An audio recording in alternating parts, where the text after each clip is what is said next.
Echocardiography for Beginners, Techniques and Approaches to Cardiac Ultrasonic Evaluation.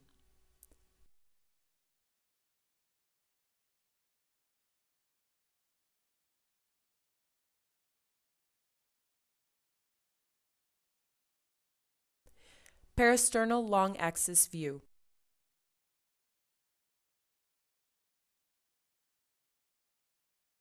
One starts an ultrasound examination of the heart by obtaining an image using the Parasternal approach.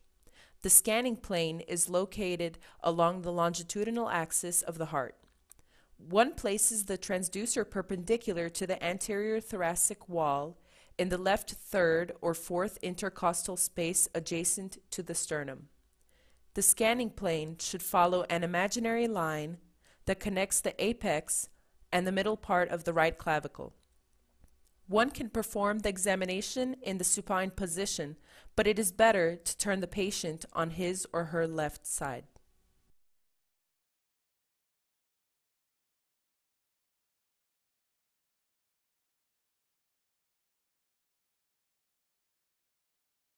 In the upper part of the screen, one will see the heart's structures that are situated more closely to the surface of the transducer. When one looks farther down the screen, one will see the image of the anterior right ventricular wall, more deeply, the interventricular septum, under the interventricular septum, the left ventricular cavity, where one can see the papillary muscles, chordae, and mitral valve leaflets. At the bottom of the screen, one sees the image of the posterior left ventricular wall. The interventricular septum directly continues into the anterior aortic wall, and the anterior mitral valve leaflet continues into the posterior aortic wall. In the root of the aorta, one will see the motion of two aortic valve leaflets. The upper leaflet is always the right coronary leaflet of the aortic valve. The lower leaflet can be the left coronary or non-coronary leaflet of the aortic valve, depending on how the scanning plane has been angled. In most cases, one cannot clearly discern the motion of the aortic valve leaflets because they are very thin. In systole, the aortic valve leaflets are seen as two parallel short strips which are positioned adjacent to the aortic walls. In diastole, one will see the leaflets at the point where they close, in the center of the aortic root. One can see the aortic valve leaflets more clearly when they are thickened or in a very slim patient when there is a proper acoustic window. Most of the time, one can easily see mitral valve leaflets. During diastole, the mitral valve opens twice, when the patient is in sinus rhythm. At the start of diastole, the left ventricle relaxes and fills up with blood from the left atrium. During this time, the mitral valve leaflets separate and droop into the left ventricular cavity. When the early diastolic period is finished and the left ventricle is filled with blood, the mitral leaflets move in the direction of the left atrium. At this moment, they are partly closed. This is called early diastolic closure of the mitral leaflets. The second opening of the mitral leaflets in diastole is a result of late diastolic blood flow in the left ventricle after the systole of the left atrium. The amplitude of the second opening of the mitral valve leaflets is lower than the early diastolic opening. After the completion of the second opening, one will see the start of the left ventricular systole and the mitral valve leaflets close. In a very short period of time after the mitral valve closure, one will see the opening of the aortic valve leaflets. Normal mitral valve leaflets open like a door. Therefore, the highest amplitude has the dots that are situated on the tips of the mitral valve leaflets. In the case of mitral stenosis, the anterior mitral valve leaflet is ballooning in diastole like the canopy of a parachute. After one has evaluated the structure and motion of the mitral and aortic valve leaflets, one may begin to assess the wall motion. Normally, the left ventricular wall must contract and thicken uniformly in all segments, and the opposite walls must approach one another. On the parasternal long-axis view, the shape of the left ventricle resembles an equilateral triangle. The tip of this triangle is formed by the left ventricular apex, and the base is a straight line which connects basal ends of the opposite walls. During systole, the walls of the triangle thicken uniformly. The tip of this triangle approaches the base, and the opposite dots on the walls of the triangle approach their axis at equal distances. Therefore, the ventricular walls uniformly approach each other and uniformly thicken. On the parasternal long-axis view of the left ventricle, one observes the contraction of the interventricular septum and the posterior left ventricular wall. The parasternal long-axis view does not show the apex in most patients. Therefore, one cannot assess its shortening. In this image, one can see not only the ascending aorta, but also the descending aorta behind the left atrium in cross-section.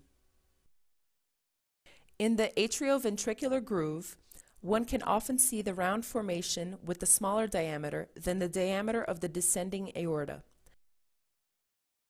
This is the coronary sinus, which collects venous blood from the myocardium and transfers it into the right atrium. A small percentage of people can have dilated coronary sinus. In such cases, it could be erroneously interpreted as a descending aorta. After a visual assessment of the heart in the parasternal long-axis view, one may measure the dimensions. This is a very important part of echocardiography. The dimensions must be measured correctly and uniformly so that one can perform a follow-up of the disease's progression. In modern echocardiography, M-mode is not the best method for taking dimensions.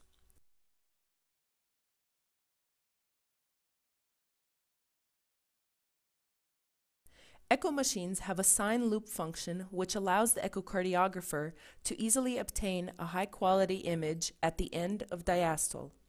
In this image, one can measure all necessary dimensions. The dimensions of both ventricles should be obtained on the line that is perpendicular to the interventricular septum and that goes between the tips of the mitral valve leaflets and the papillary muscles.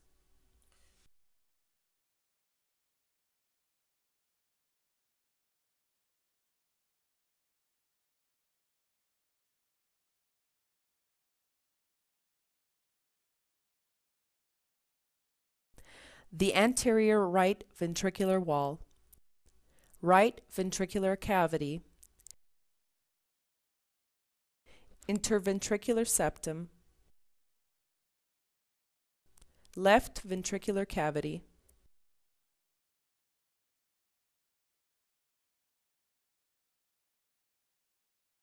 the posterior left ventricular wall.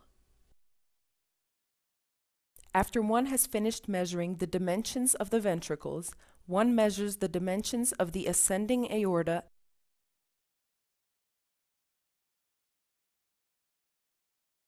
and of the left atrium. In the case when a patient is going to have aortic valve replacement, one should also measure the dimension of the aorta at the level of the aortic valve. This dimension helps the surgeon to choose the right size of the aortic prosthesis. Experienced cardiologists do not use the M-mode for taking dimensions and calculating the left ventricular ejection fraction. The measurements are made on a two-dimensional image, and the ejection fraction is assessed visually. For example, less than 30%, 30 to 40%, 40 to 55%, and more than 55%. At this stage, one may start color flow Doppler imaging. One chooses the right size of the color Doppler sector and places it in a two-dimensional image so the sector captures the mitral and aortic valves and the upper part of the interventricular septum. In the limits of this sector, one can assess the type and velocity of blood flow. If one sees only red and blue colors in the Doppler's color sector, this indicates that only normal laminar blood flow is present and that regurgitant jets, or high-velocity flows, through the stenosed valves are absent. Regurgitant jets, or turbulent high-velocity blood flows, will be represented by a green color or a bright mosaic of colors. With pulsed Doppler, one can evaluate zones either under or above the valves.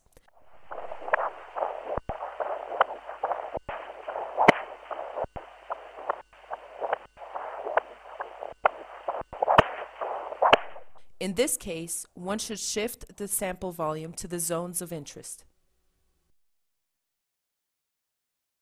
Therefore, in summary, the parasternal long-axis view is the main view, and one must start cardiac ultrasonic evaluation here.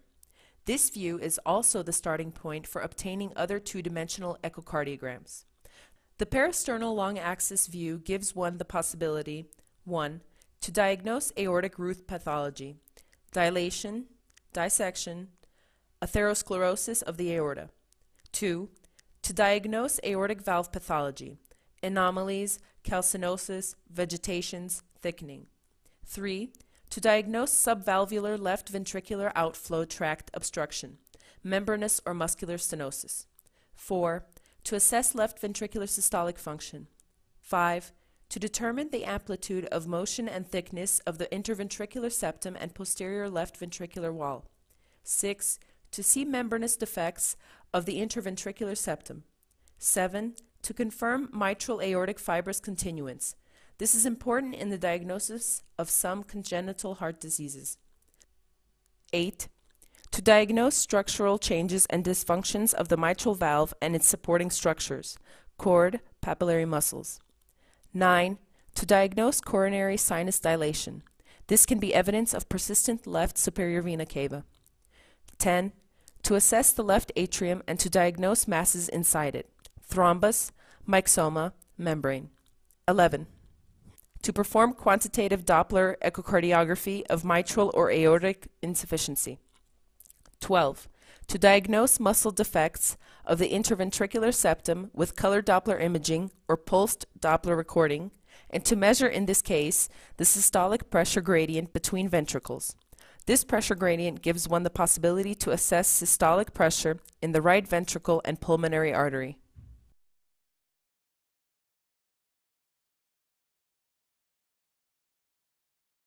Parasternal long-axis view of the right ventricular outflow tract.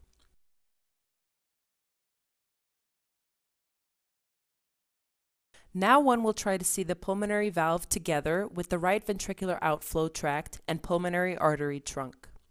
After one has obtained a good image of the left ventricle from the parasternal long-axis view, one must rotate the transducer a bit counterclockwise and angle it at a sharp angle between the transducer and anterior thoracic wall.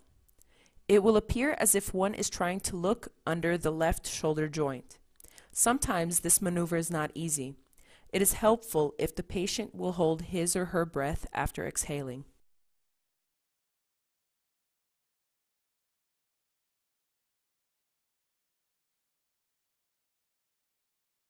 The motion of the pulmonary valve leaflets is similar to the motion of the aortic valve leaflets. During systole, the leaflets get in close contact with the pulmonary artery walls and one cannot see them.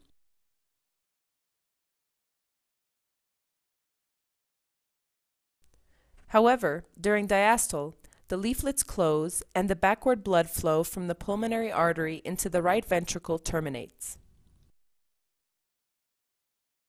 As opposed to a normal aortic valve, one can often see a mild regurgitant flow in a normal pulmonary valve.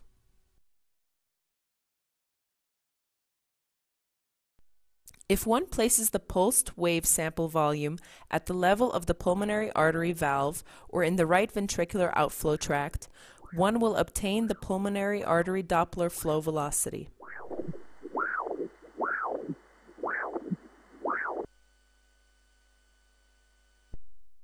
Doppler recordings of the pulmonary artery velocity can provide the assessment of the pulmonary artery pressure.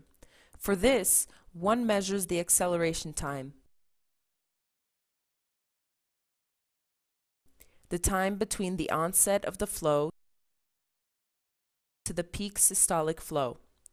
When pulmonary artery pressure goes up, the acceleration time becomes shorter.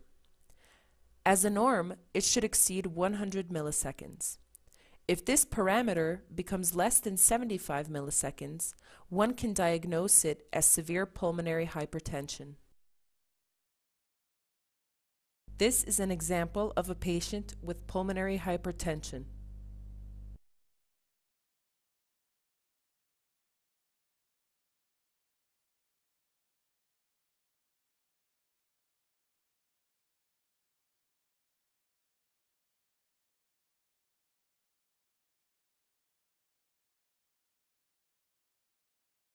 This image gives us the possibility: 1.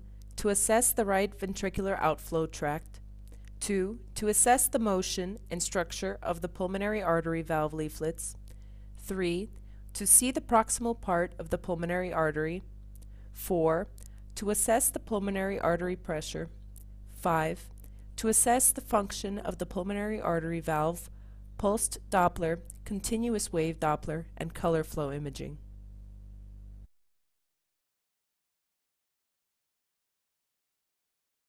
Parasternal long-axis view of the right ventricular inflow tract.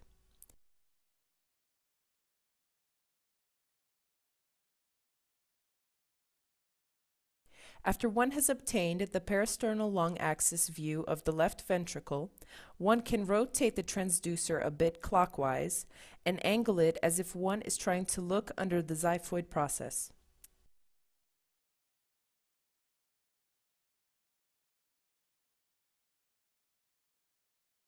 In this image, one can see the position and motion of the tricuspid valve leaflets. Normal tricuspid valve leaflets open in the same manner as mitral valve leaflets. Double motion: open, close, open. Normal tricuspid valve leaflets should open like a door, so the tips of the tricuspid valve leaflets have the biggest amplitude.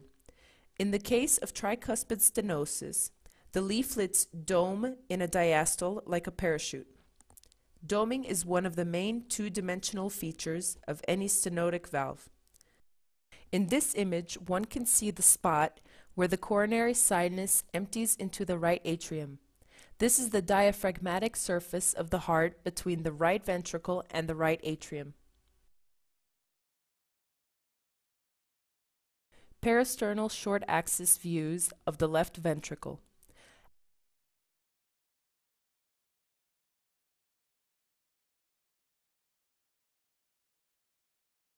After one has obtained the parasternal long-axis view of the left ventricle, one can rotate the transducer clockwise until the scanning plane is perpendicular to the long axis of the heart.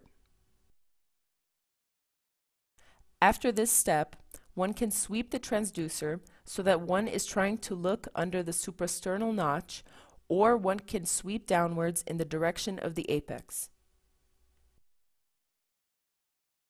In this way, one can obtain many cross-sectional images of the left ventricle.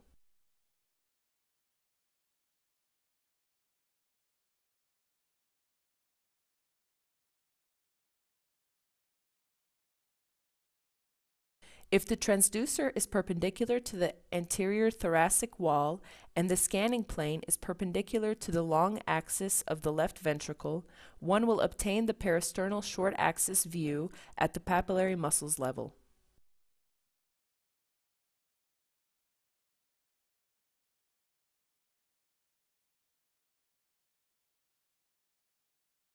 One can see papillary muscles as two round echogenic masses that are situated near the left ventricular wall. Different patients have different positions of papillary muscles. One of the papillary muscles is posteromedial and the other anterolateral. If one sweeps the transducer downwards in the direction of the apex, one will obtain the short axis view at the level of the apex.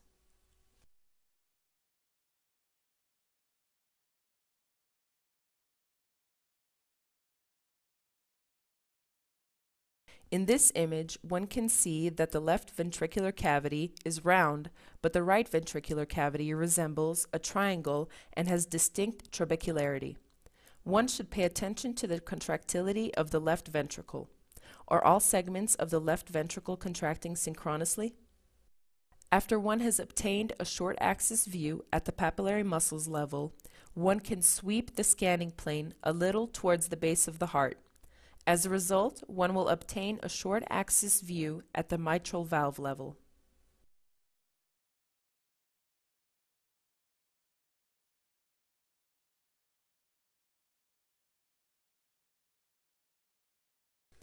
When evaluating this image, one can see 1. The motion of the mitral valve leaflets and the tricuspid valve leaflets. In diastole, they move in opposite directions, and in systole, they move towards each other. 2. The contractility of different segments of the left ventricle. Normally, all segments must contract and move to the center of the left ventricle at equal distance. They must thicken at the same time. 3. One can also assess the motion of interventricular septum. As a norm, it should occur during the left ventricular systole. Thus, the interventricular septum moves towards the center of the left ventricle. 4. One can assess the shape of the right ventricle. It should have a triangular or crescent-like form, and the right ventricular free wall in systole should move in the same direction as the interventricular septum. If one sweeps the transducer a little more towards the base of the heart, one obtains a short axis view at the aortic valve level.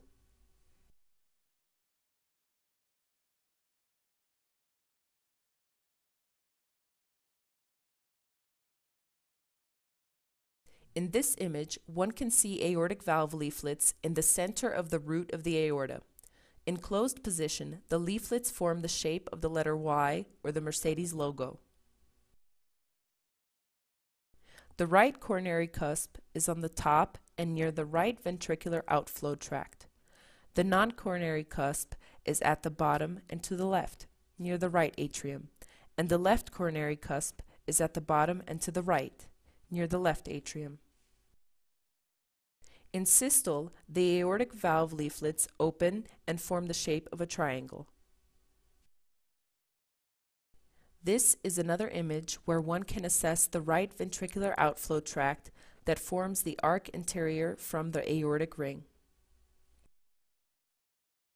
In this image, one can also see the initial part of the pulmonary artery and pulmonary valve. In this image, one can easily see the structure and motion of the pulmonary leaflets and evaluate the flow with the Doppler. This image is very important in evaluating the congenital anomalies of the aortic valve. For example, the bicuspid aortic valve, which is the most frequent congenital anomaly of the heart. In slim patients with proper acoustic windows, one can sometimes see the left coronary artery. If one sweeps the scanning plane a little more towards the base of the heart, one will obtain an image at the level of the pulmonary artery bifurcation.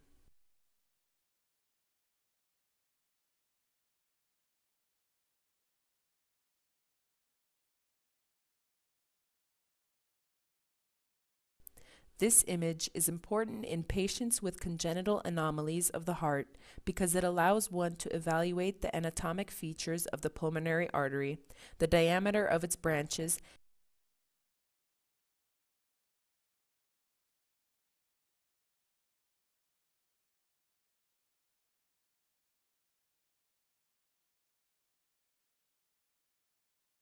and to perform Doppler flow recordings in the pulmonary artery.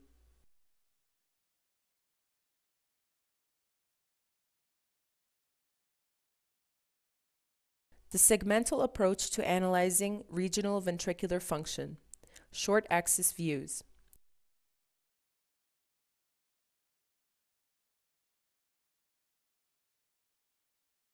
Four views are used for regional wall analysis. The longitudinal and short axis examinations complement each other and give one the opportunity to look at essentially the same segments in more than one view. In longitudinal views, we divide the left ventricle into basal, middle, and apical thirds. The short axis at the mitral valve and papillary muscle levels are divided into 6 segments, whereas the short axis at the apex has 4 segments. On this scheme, one can see the short axis at the mitral valve level. In this image, one can see 6 segments of the short axis at the mitral valve level: anterior, lateral, posterior, inferior, inferior basal septal, anterior basal septal.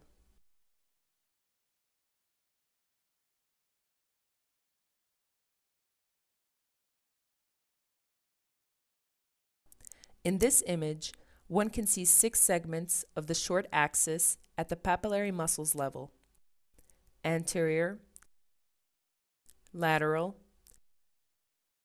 posterior, inferior, inferior middle septal, anterior middle septal.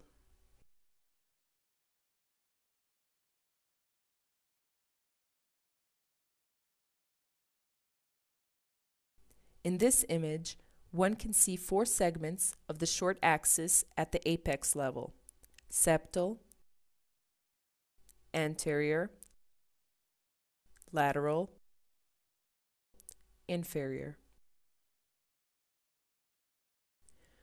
We assess the contractility of all 16 segments with the use of long axis scans and short axis scans.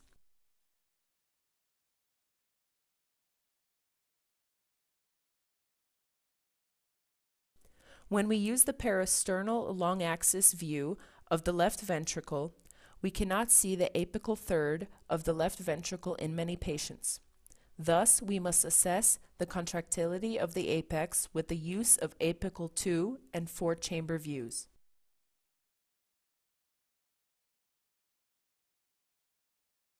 Apical images.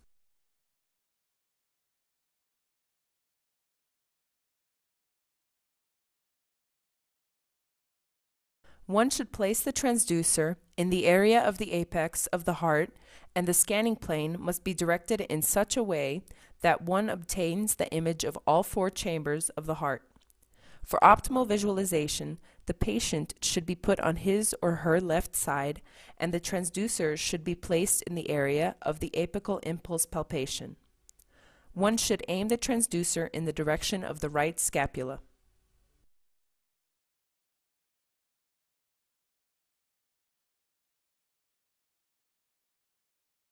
Traditionally, one obtains an image where the heart is placed with its apex at the top of the screen.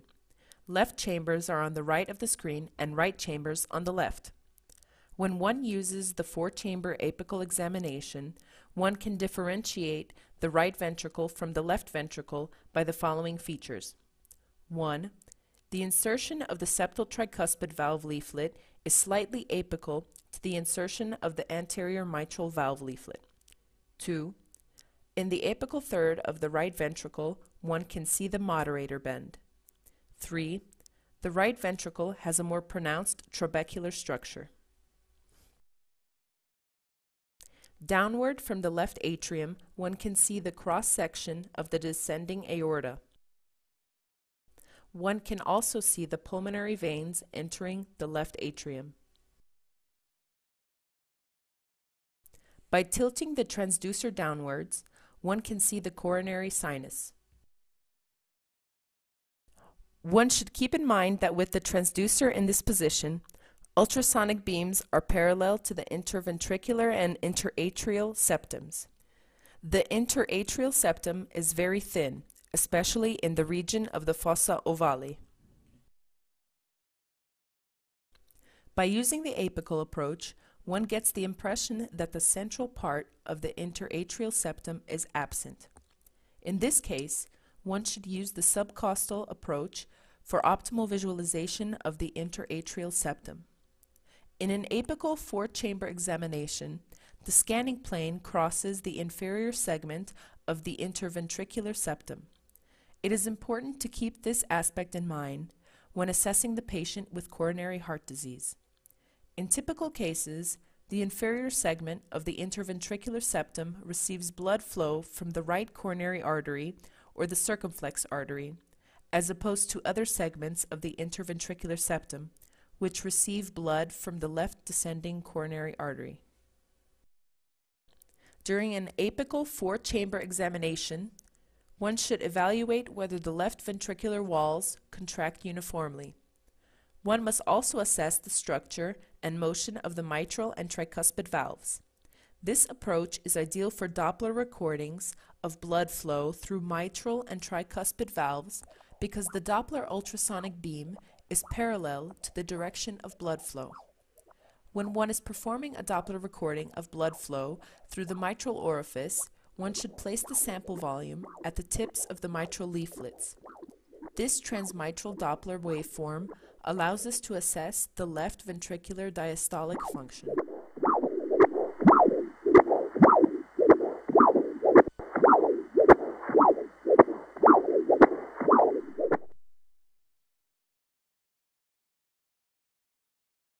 In the presence of mitral regurgitation, one will register turbulent regurgitant flow in the systole.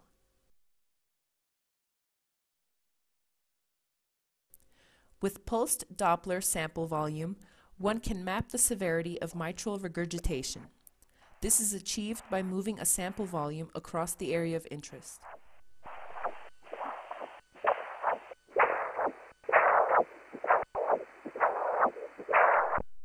If there is a mitral stenosis present, one should use continuous wave Doppler for quantitative calculations.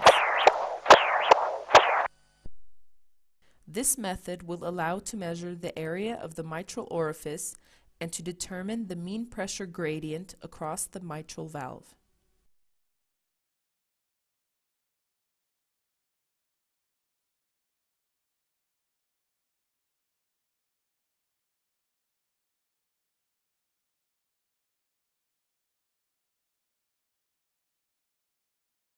The assessment of the tricuspid valve is essentially the same.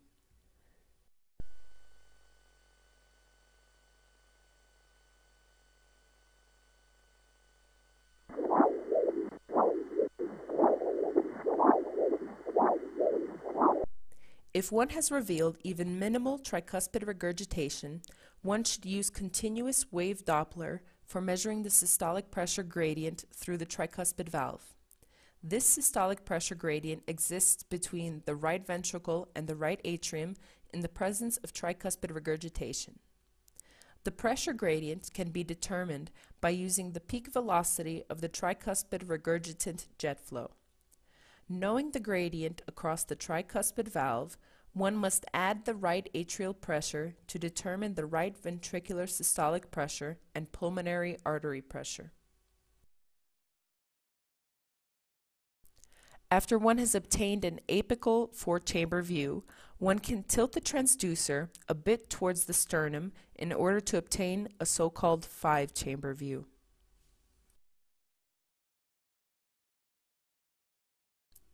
The left atrium, the left ventricle, the right ventricle, the right atrium, the aorta. In addition to four chambers, there is also a so-called fifth chamber, the ascending aorta.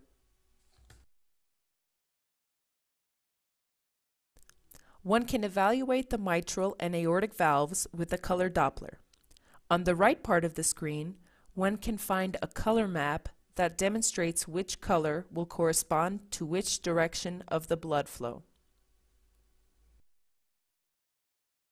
The blood flow that moves in the direction away from the transducer will be marked in blue,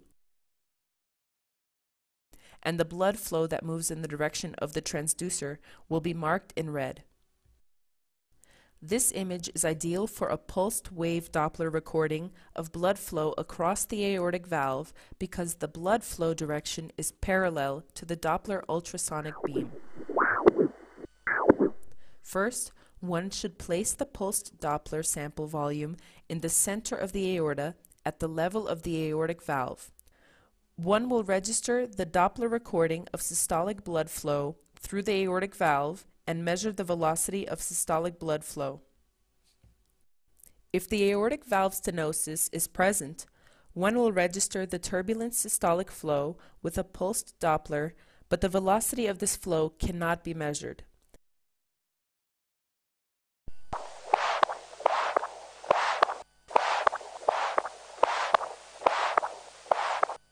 Thus, one should use the continuous wave Doppler.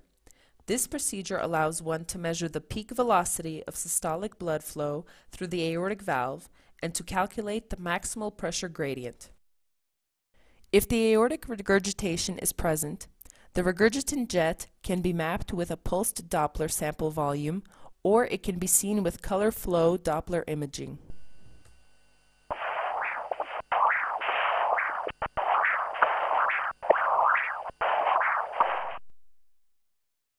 From the apical four-chamber view, one should rotate the transducer about 120 degrees counterclockwise in order to obtain an apical long-axis view of the left ventricle, or the so-called three-chamber view. An alternative method of obtaining this image is to initially obtain parasternal long-axis view of the left ventricle. Then one must move the transducer onto the apex of the heart without changing its orientation.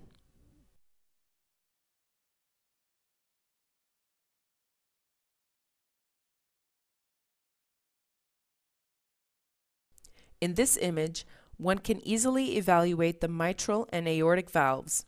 One has an optimal view of the left ventricular outflow tract.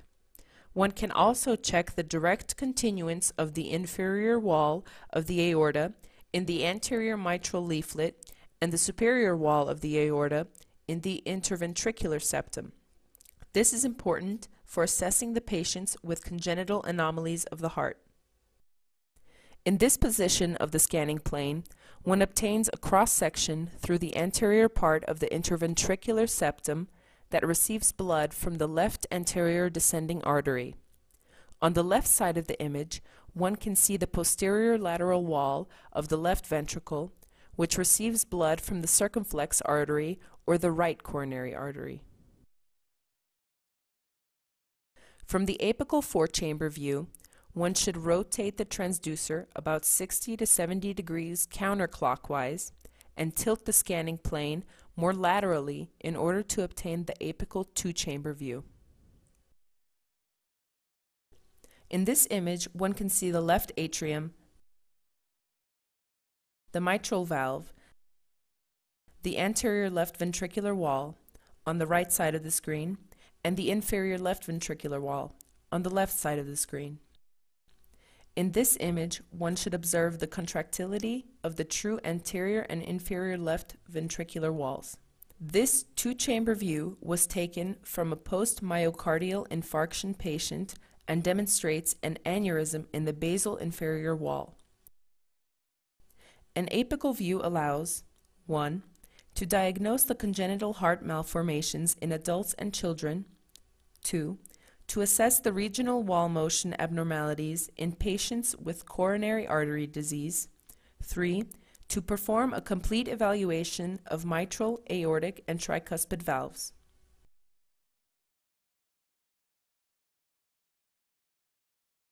Subcostal views.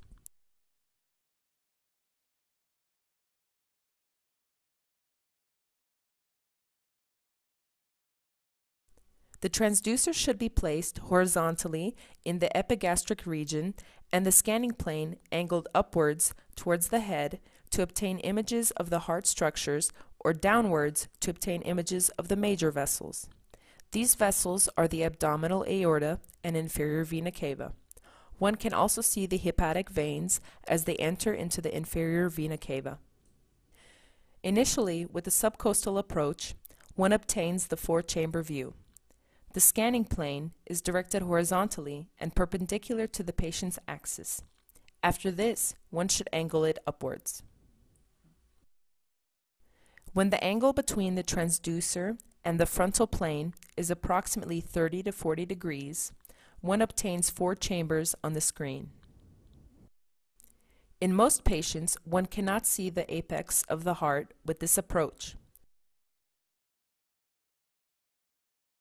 If one angles the scanning plane a little more upwards, the image of the aorta, a subcostal 5-chamber view, will be obtained. In this image, one can see the aortic valve in those patients in whom one could not see it when the other approaches were used, due to obesity, narrow intercostal spaces, emphysema.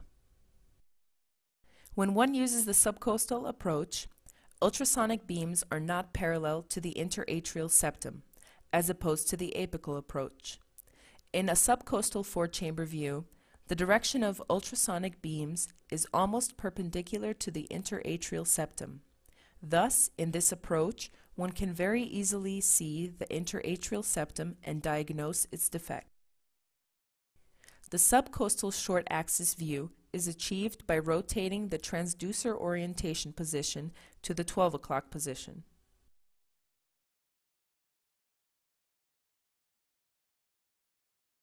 In this image, one can see the heart by the short axis view.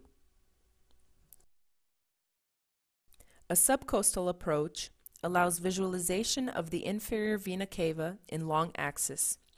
One should place the transducer in the epigastric region and angle the scanning plane sagittally on the middle line and then tilt it a little to the right.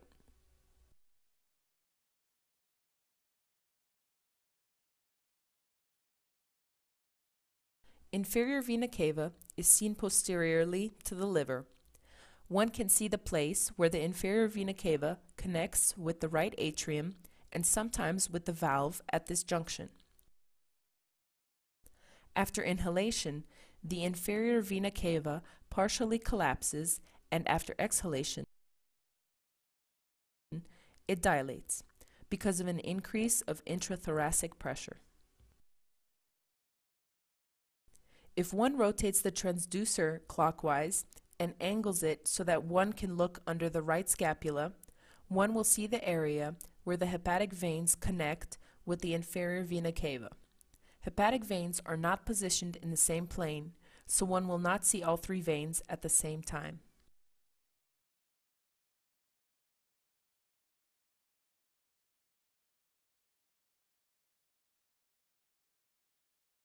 If one places the transducer in the epigastric area and the scanning plane is directed sagittally and then angled to the left, one will obtain the image of the abdominal aorta in long axis.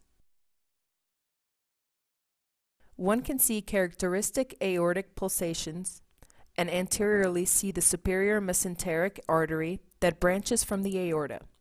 After branching from the aorta, the superior mesenteric artery immediately descends parallel to the aorta.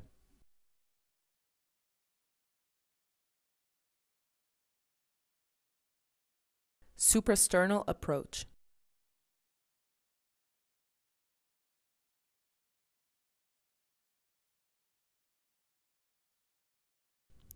One should place the transducer in the suprasternal notch, angle the scanning plane inferiorly and parallel to the aortic arch so that the scanning plane is directed from the anterior right to the posterior left.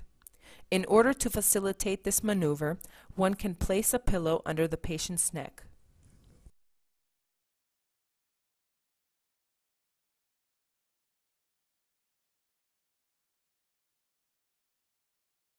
One will obtain a suprasternal long axis view of the aortic arch.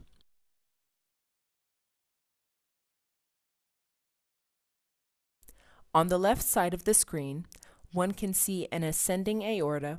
On the right, the initial part of a descending aorta. Under the horizontal part of the aortic arch, one can see the right pulmonary artery in cross-section. In many patients, one can see major vessels that branch from the aortic arch: the brachiocephalic trunk, the left common carotid artery, the left subclavian artery.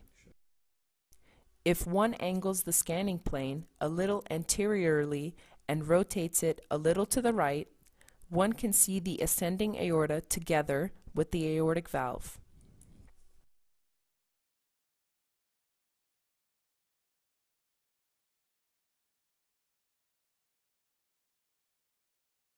From the suprasternal long axis view of the aortic arch, one should rotate the transducer clockwise until the cross-section of the aortic arch is obtained.